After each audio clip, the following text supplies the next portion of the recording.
જય શ્રી કૃષ્ણ. સર્વ વૈષ્ણવોને મારા ભગવત સ્મરણ. જ્ઞાનતિમિરાન્ધસ્ય જ્ઞાનાંજન શલાકયા ચક્ષુરુન્મિલિતમેન તસ્મૈ શ્રી ગુરવે નમઃ. શ્રી ગોવર્ધન નાથ કી જય. શ્યામ સુંદર શ્રી યમુને મહારાણી કી જય. શ્રી વલ્લભાધીશ કી જય. શ્રી ગોસાઈજી પરમ દયાલ કી જય. શ્રી ગોકુલનાથ કી જય. શ્રી હરિરાયજી મહાપ્રભુની જય.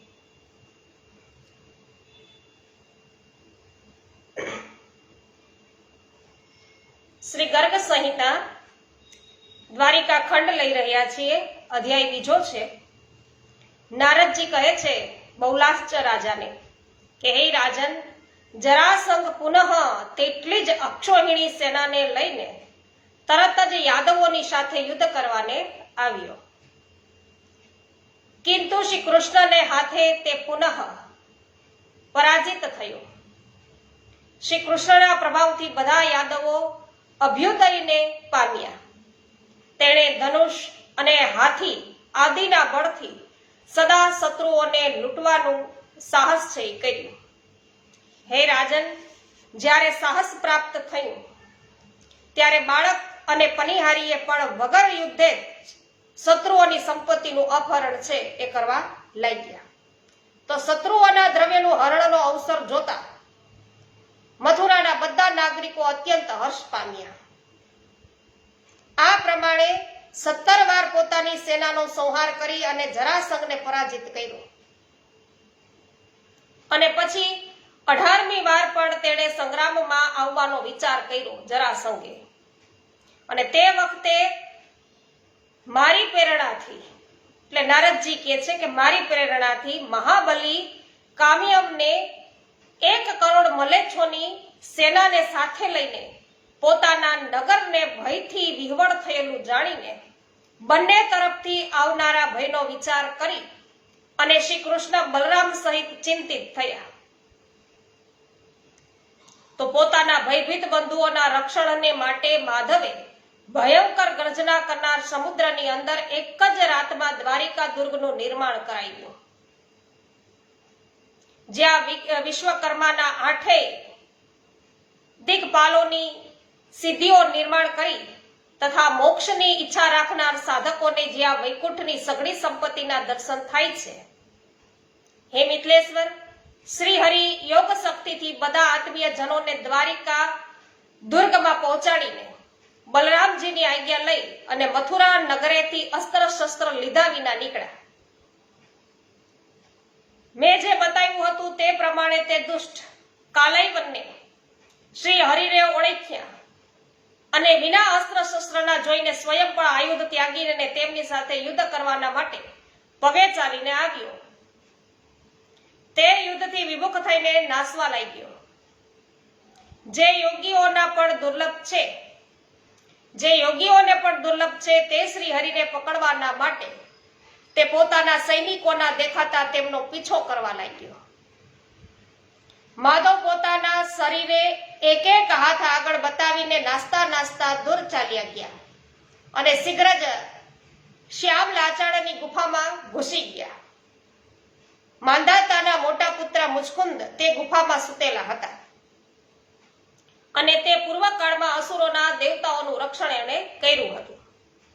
હે નરેશ્વર, તે વખતે દેવેશના રક્ષણના માટે તત્પર રહેવાના કારણે તે દિન રાત સૂઈ શક્યા નહોતા. કાર્ય સફળ થયા પછી સર્વ દેવતાઓએ પ્રસન્ન થઈ અને તે નૃપશ્રેષ્ઠને એવું કહ્યું, હે રાજન, તમારા મનમાં જે કંઈ પણ હોય તે વરદાન રૂપે માગો.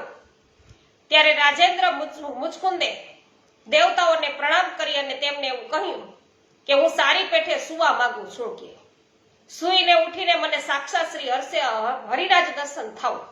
જ્યારે હું સુઈ જાઉં અને ઉઠું પાછો એટલે મને પ્રભુના જ દર્શન થાય. જે હત ચેતન પુરુષ મને વચ્ચે જગાડશે તે મારી દ્રષ્ટિ પડતા તત્કાલીન તે જ ક્ષણે ભસ્મ થાવ. તો દેવતાઓએ તથાસ્તુ કહી દીધું, વરદાન આપી દીધું અને તેની ઈચ્છા પ્રમાણેનું આ વરદાન એમને આપ્યું. અને ત્યારે રાજા મુચકુંદે પૂર્વકાળના સતયુગમાં શયન કર્યું ક્યારે કર્યું? પૂર્વકાળના સતયુગમાં શયન કર્યું. અને ભગવાનની પાછળ પાછળ કાલયવને પણ તે ગુફામાં પ્રવેશ કર્યો. અને મુચકુંદને જે પિતાંબર ઓઢીને સૂતેલો હતો તેને શ્રી કૃષ્ણ જ માની અને તે ક્રોધે ભરાયેલો એ મહાદુષ્ટ યવને તરત જ તેના પર લાતોના પ્રહાર કર્યા. અને મુચકુંદ સહસા ઉઠ્યા, બેઠા થયા અને તેણે ધીરે ધીરે જેમ નેત્રો ખોલ્યા, ઉઘાડીને ચારે બાજુએ દ્રષ્ટિપાત કર્યો અને તે વખતે તેને કાલયવન તેની પાસે જ ઉભેલો દેખાયો. હે મૈથિલ, આ રોષે ભરેલા નરેશની દ્રષ્ટિ પડતા જ એ કાલયવન પોતાના જ દેહથી ઉત્પન્ન થયેલા અગ્નિની જ્વાળાથી તત્ક્ષણ જ બળીને ભસ્મ થયો. તો દેવતાએ વરદાન આપ્યું હતું ને, એની નજર છે સર્વપ્રથમ વચમાં કોઈ એને ઉઠાડશે અને એની નજર પડશે તો એ ભસ્મ થઈ જાય. તો આ થઈ ગયો કાલયવન ભસ્મ. અને યવનના ભસ્મીભૂત થતા સાક્ષાત પરિપૂર્ણતમ ભગવાને બુદ્ધિમાન મુચકુંદને પોતાના સ્વરૂપે છે એ દર્શન કરાવ્યા. કરોડો સૂર્યના સમાન જાજવલ્યમાન જ્યોતિર્મંડળમય ભગવાન ઉભા હતા અને તેમના મસ્તક પર કિરીટ, કાનોમાં કુંડળો, હાથમાં અંગદ અને પગમાં નુપુર છે એ ચમકતા હતા. તેમના વક્ષસ્થળમાં શ્રી વસ્તુનું ચિહ્ન છે એ શોભતું હતું. તે ચતુર્ભુજવાળા હતા અને તેમના નેત્રો પ્રફુલ્લ કમળના સમાન વિશાળ હતા. તેમની કાંતિ કાળા વાદળો સમાન શ્યામ હતી. તેમની ગ્રીવામાં વનમાળા લટકતી હતી. તો પોતાના લાવણ્યથી કરોડો કામદેવોને પ્રભુ લજાવતા હતા. તેમને જોઈને રાજા તો હર્ષ ઉલ્લાસિત થઈ ગયો, ઊભો થઈ ગયો અને હાથ જોડી અને તેમને પરિપૂર્ણતમ ભગવાન જાણીને ભક્તિ ભાવે પ્રણામ કર્યા. મુચકુંદ શું બોલ્યો કે જે વસુદેવ પુત્ર અને દેવકી નંદન હોવા છતાં એ શ્રી નંદ ગોપના કુમાર છે. તે સચ્ચિદાનંદ સ્વરૂપ ગોવિંદને હું વારંવાર નમસ્કાર કરું છું. વારંવાર નમસ્કાર હો. જેમની નાભીમાંથી બ્રહ્માંડ કમળની ઉત્પત્તિ થઈ છે, જે કમળમાંથી અલંકૃત છે, જે કમળ માળાથી અલંકૃત છે, જેમના નેત્રો પ્રફુલ્લ કમળદળના સમાન વિશાળ છે તથા ચરણો પર પોતાની શોભાથી કમળોને તિરસ્કૃત કરે છે, તે ભગવાનને વારંવાર નમસ્કાર હો. શુદ્ધ બુદ્ધ પરબ્રહ્મ પરમાત્મા શ્રી કૃષ્ણને નમસ્કાર હો. પ્રણત જનોના કલેશોનો નાશ કરનાર શ્રી ગોવિંદ છે એને વારંવાર નમસ્કાર હો. જેમની સહસ્ત્રો મૂર્તિઓ છે, જે સહસ્ત્રો ચરણો, નેત્રો, મસ્તકો, ઉરુ અને ભુજાઓ ધારણ કરે છે, જેમના સહસ્ત્રો નામો છે, તે જે સહસ્ત્ર કોટી યુગોને ધારણ કરે છે, તે સનાતન પુરુષ ભગવાન શ્રી કૃષ્ણને નમસ્કાર હો. હે હરે, આ પૃથ્વી પર મારા સમાન કોઈ પાપી નથી અને આપના સમાન પાપ હારી પણ બીજા કોઈ નથી. તો એ જાણીને હે જગન્નાથ દેવ, આપની જેવી ઈચ્છા હોય તેવી કૃપા મારા પર કરો. આમ મુચકુંદ રાજા બોલ્યો. પછી નારદજી બહુલાચ રાજાને કહે છે કે મુચકુંદની આ પ્રકારે સ્તુતિ કરતા સાક્ષાત પરમાનંદ સ્વરૂપ શ્રી હરિએ તેને નિર્ગુણ ભક્ત જાણી અને ગંભીર વાણીમાં એવું કહ્યું કે હે રાજસિંહ, તમને ધન્ય હો તથા નિરપેક્ષ દિવ્ય ભક્તિભાવથી ભરેલી તમારી વિમળ બુદ્ધિને પણ ધન્ય હો. તમે આજે મારે ધામ બદ્રિકાશ્રમમાં ચાલ્યા જાઓ, ત્યાં તપ કરી અને બીજા જન્મમાં શ્રેષ્ઠ બ્રાહ્મણ થાઓ. મહારાજ, બ્રાહ્મણ શરીરથી પ્રેમ લક્ષણા ભક્તિ કરીને તમે પ્રકૃતિથી પર મારા દિવ્ય ધામમાં તમે પહોંચી જશો, જ્યાંથી ફરી પાછા અહીં આવવાનું હોતું નથી. તો નારદજી રાજાને કહે છે કે આ પ્રમાણે શ્રી હરિની આજ્ઞા મેળવી અને પુનઃ તેમની સ્તુતિ, વંદના અને પરિક્રમા કરી લે નતમસ્તક અને શ્રી કૃષ્ણ પ્રેમથી વિવળ થઈ અને મુચકુંદ તે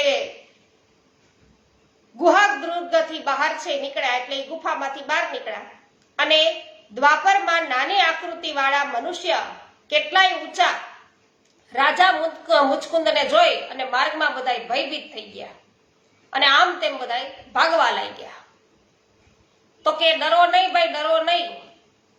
આ પ્રકારે અભયદાન દેતા મુચકુંદ એ ઉત્તર દિશામાં ચાલ્યા ગયા અને આ પ્રકારે તે બુદ્ધિમાન મુચકુંદને વરદાન છે એ દઈ અને ભગવાન પુનઃ મલેચ્છોથી ઘેરાયેલા મથુરામાં આવેલા એ સમસ્ત મલેચ્છ સેનોનો સંહાર કરી અને બળપૂર્વક તેનું ધન છીનવી લીધું.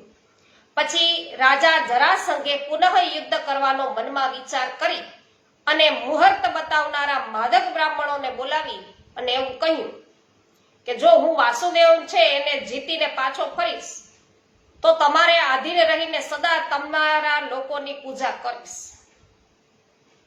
તો ત્યાં લગી હે બ્રાહ્મણો, તમે લોકો મારા કારાગારમાં રહ્યો કે જો હું પરાજિત થાઉં તો તમને બધાને મારી નાખીશ, એમાં કોઈ શંકા નથી કે. તો બ્રાહ્મણોને આમ કહી ને મહાબલી રાજા જરાસંઘ 23 અક્ષોહિણી સેનાને સાથે લઈને શીઘ્ર મથુરામાં આવ્યો. માગધ બ્રાહ્મણોની વાત સત્ય કરવાના માટે ભગવાને પોતાની ટેક છે એ છોડી દીધી. તો એ બ્રાહ્મણો અર્થે નકર તો કે હું હારીને આવીશ તો જરાસંઘ કે બધા મારી નાખી કે. તો હવે ભગવાન છે એવું તો થવા દે નહીં. એટલે બ્રાહ્મણોની વાત છે વૈષ્ણવોએ સત્ય કરવાના માટે ભગવાને પોતાનો ટેક છે એ છોડી દીધો અને મનુષ્યના જેવી ચેષ્ટાને અપનાવી પોતાના નગરથી ભયભીતની જેમ પરમદેવ બલરામ અને શ્રી કૃષ્ણ છે એ ઘણી ઝડપથી દોડી ગયા અને તેમને નાસ્તા જોઈ અને મગધરાજ છે એ અટ્ટહાસ્ય કરવા લાગ્યા. અટ્ટહાસ્ય છે કંસની જેમ કરવા માંડ્યા. તો ખરેખર તો એ બ્રાહ્મણો અર્થે પ્રભુ ભાગ્યા છે ને આપણે એમ કે રણ છોડીને ભાગ્યા એટલે રણછોડ. તો બ્રાહ્મણોના વચનોનું સ્મરણ કરી અને રથ સેનાની સાથે તેનો પીછો કરવા લાગ્યો અને એ બંને ભાઈઓ શ્રી હરિ દક્ષિણ દિશા ભણી જતા પ્રવર્ષણગીરી પર પહોંચી ગયા અને તે બંનેને તે પર્વત પર છુપાયેલા જાણી અને જરાસંઘે લાકડા સળગાવીને જંગલમાં આગ છે ચાપી દીધી અને આ વન છે સમગ્ર બળી અને ભસ્મીભૂત થઈ જતા તે સળગતા પર્વતને 11 યોજન ઊંચા શિખર પરથી કૂદી અને તે બંને દેવેશ્વર શત્રુઓથી અલક્ષિત રહી અને દ્વારિકા પહોંચ્યા. મહાબલી વીર મગધરાજ તે બંનેને દાઝેલા જાણી અને પોતાના વિજયના નગારા વગાડતો મગધ દેશ પાછો ફર્યો. હે નરેશ્વર, તેમણે ઘણી ભક્તિથી બ્રાહ્મણોનું પૂજન કર્યું અને કહ્યું કે બ્રાહ્મણ જેમના સહાયક છે તેમનો પરાજય કેવી રીતે થઈ શકે? તો આ યશ છે બ્રાહ્મણોને પ્રાપ્ત કરાવો તો ભગવાને તે કરાવ્યું. તો આ પ્રમાણે શ્રી ગર્ગ સંહિતામાં દ્વારિકા ખંડના શ્રી નારદ બહુલાશ્ચ સંવાદમાં દ્વારિકાવાસ કથન નામનો આ બીજો અધ્યાય છે એ પૂરો થયો. તો કઈ રીતે પ્રભુ છે અહીંયા પર્વત પરથી છે એ સીધા દ્વારિકા પહોંચ્યા એ આપણે જોયું. શૈલેષભાઈ દુધાત્રા, સ્વાગત છે આપનું. પોસ્ટ શેર કરવા બદલ આભાર. ગોપાલભાઈ ઘુમલિયા, કાંતાબેન ઘુમલિયા, સ્વાગત છે. કુંદનબેન પરમાર, સ્વાગત છે. દીપકભાઈ, સ્વાગત કરું છું. કુસુમબેન કંટેશરિયા, સ્વાગત છે. જ્યોત્સનાબેન ધામેચા, સ્વાગત કરું છું. જીતુભાઈ પોકિયા, ચિંતનભાઈ શયાણી, કરશનભાઈ ભુવા, ગીતાબેન ભુવા, સર્વનું સ્વાગત છે. વિનોદભાઈ ગજ્જર, ભાવનાબેન ગજ્જર, સ્વાગત છે. જય હો. હેમાબેન ગુજરાતી, સ્વાગત છે. જય હો. મહેશભાઈ વસોયા, સ્વાગત છે. પોસ્ટ શેર કરવા બદલ આભાર. મનસુખભાઈ ગજેરા, સ્વાગત છે. શિલ્પાબેન લુણાગરિયા, જગદીશભાઈ લુણાગરિયા, મનીષાબેન અઘેરા, સર્વનું સ્વાગત છે. મનીષાબેન, પોસ્ટ શેર કરવા બદલ આભાર. કેવી પટેલ, સ્વાગત છે. નારણભાઈ કંડોરિયા, મનીષાબેન માકડિયા, વિજયભાઈ માથુકિયા, બિપિનભાઈ ડોબરિયા, હંસાબેન પટેલ, પાવતીબેન ઠુમર, ઠાકુર બચ્ચાની, આપ સર્વ વૈષ્ણવજનોનું સ્વાગત છે. રમેશભાઈ ચાંગાણી, હંસાબેન પટેલ, કોમલબેન, રાહુલભાઈ, સર્વનું સ્વાગત છે. પોસ્ટ શેર કરવા બદલ આભાર. નીતિનભાઈ ધોકિયા, સ્વાગત છે. સરસ, આજે હંસાબેન પટેલ સર્વપ્રથમ ઉપસ્થિત છે. હેમાબેન, આભાર. તો દ્વારિકા ખંડના 3જા અધ્યાયની અંદર હવે આપણે પ્રવેશ કરીએ છીએ. અહીંયા શ્રી નારદજી છે એ બહુલાશ્ચ રાજાને કહે છે કે આ પ્રકારે મેં તમને ભગવાનના દ્વારિકામાં નિવાસનું કારણ બતાવ્યું. હવે પરમેશ્વર બંધુઓના લગ્ન આદિનું સમગ્ર વૃત્તાંત તમને સંભળાવીશ. હે મિથિલેશ્વર, તમે પહેલા બળદેવજીના લગ્નનું વૃત્તાંત છે એ તમે સુણો, જે સઘળા પાપોનો નાશ કરનારું અને આયુની વૃદ્ધિ કરનારું ઉત્તમ સાધન છે. તો સૂર્યવંશમાં મહામનસ્વી રાજા આનર્ત થયા, જેના નામથી ભયંકર ગર્જના કરનાર સમુદ્રના તટ પર આનર્ત દેશ છે વસેલો હતો.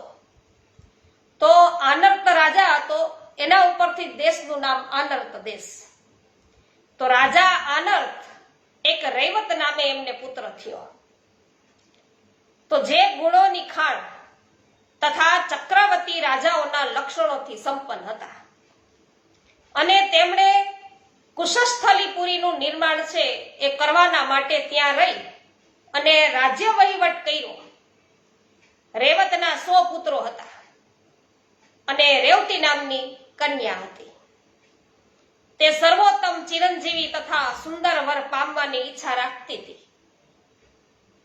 તે એક દિવસ સુવર્ણ રત્ન વિભૂષિત રથ પર આરૂઢ થઈ અને પોતાની પુત્રીને પણ તેના પર બેસાડીને રાજા રૈવત ભૂમંડળની પરિક્રમા કરવા લઈ ગયા. પુત્રીના માટે યોગ્ય વરની શોધ કરવાનો આ યાત્રાનો હેતુ હતો. તે રાજાએ પોતાની પુત્રી માટે વરની જિજ્ઞાસાને નિમિત્તે યોગ બળથી મંગળકારી બ્રહ્મલોકમાં પદાર્પણ કર્યું અને ત્યાં બ્રહ્માજીના ચરણોમાં શીશ નમાવ્યું. તે વખતે બ્રહ્માજીની સભામાં પૂર્વચિત નામે અપ્સરાનું ગાન છે થતું હતું. તેથી તે ક્ષણભર તો ચૂપચાપ બેસી રહ્યા. પછી બ્રહ્માજીને એકચિત થયેલા જોઈ અને તેમને પોતાનું નિવેદન છે રજૂ કર્યું. એટલે રાજા રૈવત છે એવું બોલ્યા કે હે પ્રભુ, આપ પરમ પુરાણ પુરુષ છો, તો આપના થકી જ આ વિશ્વરૂપી વૃક્ષના અંકુર ઉત્પન્ન થયા છે. તો આપ પૂર્ણ પરમાત્મા પરમેશ્વર છો અને આપે પરમેષ્ઠેય ધામમાં સદા સ્થિત રહીને આ જગત સૃષ્ટિ પાલન અને સંહાર કે કરો છો. તો હે દેવ, વેદ આપનું મુખ છે, ધર્મ છે એ હૃદય છે, અધર્મ પૃષ્ઠભાગ છે, મન બુદ્ધિ છે, દેવતા અંગ છે, અસુર પગો છે અને સમગ્ર જગત એ આપનું શરીર છે. તો આપ અખિલ વિશ્વને પોતાના હાથ પર રાખીને આમળાની જેમ પ્રત્યક્ષ જુએ છે અને જેમ સારથી છે વૈષ્ણવો એ સારથી રથને અભિષ્ટ માર્ગમાં જેમ લઈ જાય છે, તે પ્રકારે આપ સંસાર રૂપી રથને 3 ગુણો અથવા તો ત્રિગુણાત્મક વિષયો ભણી લઈ જવાને સમર્થ છો. તો આપ એકમાત્ર અદ્વિતીય છો તથા જેમ મકડી પોતાના સ્વરૂપથી એક ઝાડ ઉત્પન્ન કરે છે અને તે પુનઃ ગળી જાય છે, તે પ્રકારે આપ જગતરૂપી એક ઝાડ ગૂંથી રહ્યા છો અને વખત આવતા પુનઃ તેને પોતાનામાં તમે વિલીન કરો છો. તો મહેન્દ્રનું નિવાસ સ્થાન સ્વર્ગલોક એટલે ઇન્દ્રદેવનું સ્વર્ગલોક પોતાના વશમાં છે. પછી સાર્વભૌમ રાજ્ય યોગ સિદ્ધિ આપને આધીન હોય, તે માટે તો કહેવાનું શું છે કે આપ સદા પારમેષ્ઠય પદ બ્રહ્મધામમાં સ્થિત છો. એવા અનંત ગુણશાળી આપ મહાન અને સર્વવ્યાપી ભૂમા પુરુષને નમસ્કાર હો. તો હે વિધે, આપ સ્વયંભૂ સ્વયં પ્રકટ થયેલા છો, ત્રિલોકના પિતાના પિતા છો. તો આપના એ પ્રભાવના કારણે આપને સૂરજયેષ્ઠ કહેવામાં આવે છે. તો આપને સૂરજયેષ્ઠ કહેવામાં આવે છે અને આપ સર્વદર્શી છો. તેથી મારી આ પુત્રી માટે આપ શીઘ્ર જ મને કોઈ દિવ્ય સર્વગુણ સંપન્ન તથા ચિરંજીવી બતાવો. નારદજી કહે છે કે હે મૈથિલ, આ સુણીને સર્વદર્શી ભગવાન સ્વયંભૂ બ્રહ્માજીએ રાજા રૈવતને હસતા હસતા એવું કીધું કે હે રાજન, આ ક્ષણ સુધી પૃથ્વી પર મહાબલિકાળ ઘણી ઝડપથી વીતી ચૂક્યો છે. મૃત્યુલોકમાં તમારા પુત્ર પૌત્ર અને તેમના ભાઈ બંધુ રહ્યા નથી. તેમના પુત્રો પણ પુત્ર સગા ગોત્ર સુધી હવે સાંભળતા નથી. માટે હે રાજન, સત્વરે તમે જાઓ અને સર્વશ્રેષ્ઠ નરરત્ન સનાતન પુરુષ બળદેવજીને આ કન્યા રત્નને સમર્પણ કરો. સાક્ષાત ગોલોકના અધિપતિ પૂર્ણ પુરુષોત્તમ પરિપૂર્ણતમ ભગવાન છે એ બલરામ અને કેશવ ભૂમિનો ભાર ઉતારવાના માટે જ જન્મા છે. અસંખ્ય બ્રહ્માંડોના અધિપતિ હોવા છતાં પણ તે બંને ભક્ત વત્સલ શ્રી હરિ વસુદેવ નંદન થઈ અને દ્વારિકામાં યદુવંશીઓની સાથે વિરાજી રહ્યા છે. નારદજી કહે છે કે હે રાજા, આ સુનીને નૃપશ્રેષ્ઠ રૈવત બ્રહ્માજીને નમસ્કાર કરી અને પુનઃ સમૃદ્ધશાલીની દ્વારિકાપુરીમાં આવ્યા. બળદેવજી સાથે કન્યાનો વિવાહ કરીને દહેજમાં વિશ્વકર્માજીએ બનાવેલો એક દિવ્ય રથ આપ્યો, જે 1 યોજન પહોળો હતો અને તે રથમાં 1000 અશ્વો જોડાયેલા હતા. હે મિથલેશ્વર, બ્રહ્માજીએ આપેલ દિવ્ય વસ્ત્ર તથા રત્ન આપી રાજા રૈવત મંગલમય બદ્રિકાશ્રમ તીર્થમાં તપ કરવા માટે ચાલ્યા ગયા. તે વખતે યદુપુરીના ઘર ઘરમાં મહોત્સવ ઉજવવામાં આવ્યો હતો અને પછી ભગવાન શંકરષણ રાણી રેવતીની સાથે ઘણા શોભવા લઈ ગયા. તો જે મનુષ્ય બળદેવજીના લગ્નની આ કથાને શ્રવણ કરશે તે સઘળા પાપોથી મુક્ત થઈને પરમ સિદ્ધિ પામશે. આ પ્રમાણે શ્રી ગર્ગ સંહિતામાં દ્વારિકા ખંડના શ્રી નારદ બહુલાશ્ચ સંવાદમાં બળદેવ વિવાહ ઉત્સવ એ નામનો આ 3જો અધ્યાય છે વૈષ્ણવો પૂર્ણ થયો. શ્રી ગોવર્ધન નાથ કી જય. વિનોદભાઈ જય હો. જે.આર. વડાલિયા સ્વાગત છે. કાંતાબેન કોઠડિયા સ્વાગત છે. રામભાઈ પટેલ આપનું સ્વાગત છે. દીપકભાઈ જય હો. જ્યોત્સનાબેન દામેજા જય હો. શિલ્પાબેન લુણાગરિયા, જગદીશભાઈ લુણાગરિયા સ્વાગત છે. હેમાબેન જય હો. આભાર વિનોદભાઈ. તો વૈષ્ણવ, આજે આપણે થોડુંક અહીંયા વહેલું અટકાવી દઈશું.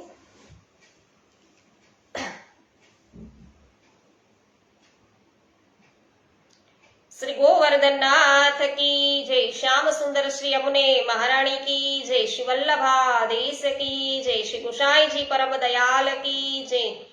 શ્રી ગોકુલનાથ કી જય. શ્રી હરિરાયજી મહાપ્રભુની જય.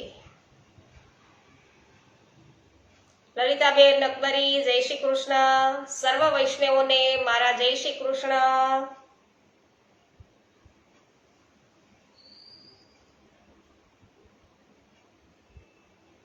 જય હો કાંતાબેન.